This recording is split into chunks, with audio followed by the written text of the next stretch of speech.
এই সংবাদ মাধ্যমে মোক প্ৰশ্ন কৰে, মই আৰম্ভণিৰ পৰাই কৈ আহিছো যে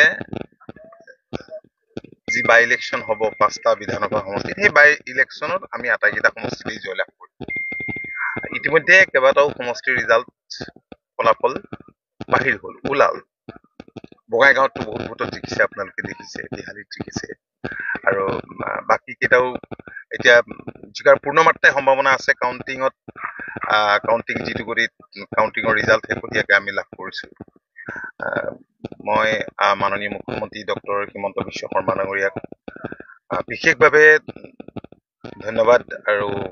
ধন্যবাদ দিব লাগিব, কাৰণ যোৱা 3টা বছৰত ৰাজ্যখনৰ বিকাশ ত্বৰান্বিত কৰিবৰ কাৰণে সকলো শ্ৰেণীৰ জনসাধাৰণ উপকৃত হ'ব পৰাকৈ যিবিলাক আঁচনি চৰকাৰখনে লৈছে ৰাজ্যখন আগবঢ়াই নিবৰ কাৰণে, মই ভাবো যে তাৰ এয়া হৈছে ফল। ৰাইজে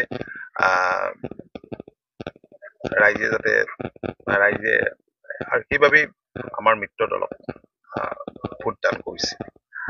মই ভাৰতীয় জনতা পাৰ্টীৰ নেতৃত্ব, UPPLৰ নেতৃত্বক মই ধন্যবাদ জনাইছো। আমাৰ দলৰ সমূহ কৰ্মকৰ্তাক মই ধন্যবাদ আৰু কৃতজ্ঞতা জনাইছো। যদিও অসম গণ পৰিষদৰ প্ৰাৰ্থী বঙাইগাঁও বিধানসভা সমষ্টিতে আছিল, কিন্তু ভাৰতীয় জনতা পাৰ্টীৰ যি 3টা সমষ্টিৰ প্ৰাৰ্থী আছিল, তাতো আমাৰ দলৰ কৰ্মকৰ্তাসকলে খুব নিষ্ঠাৰে কাম কৰিছে। UPPLৰ য'ত প্ৰাৰ্থী আছিল, চিডলিত প্ৰাৰ্থী আছিল, তাতো ভালদৰে কাম কৰিছে। গতিকে এই জয় আচলতে ৰাইজৰ জয়।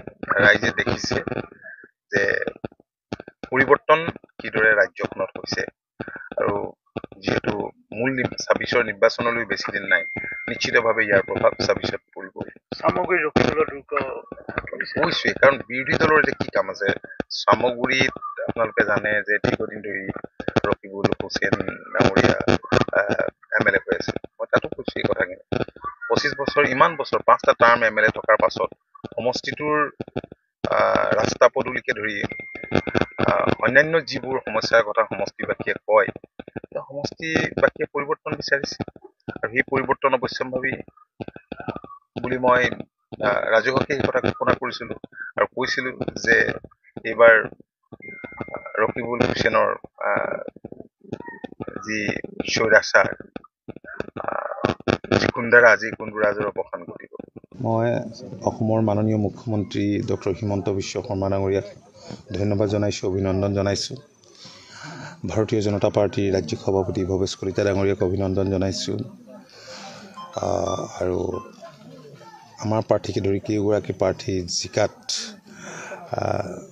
যি কণ্ট্ৰিবিউশ্যন বৰঙণি, তাৰ শলাগ লৈছোঁ। আৰু UPPLৰ সভাপতি প্ৰমোদ বড়ো ডাঙৰীয়াক ধন্যবাদ জনাইছোঁ আৰু কৃতজ্ঞতা জনাইছোঁ। লগতে কেওটা দলৰ সমূহ কৰ্মকৰ্তাক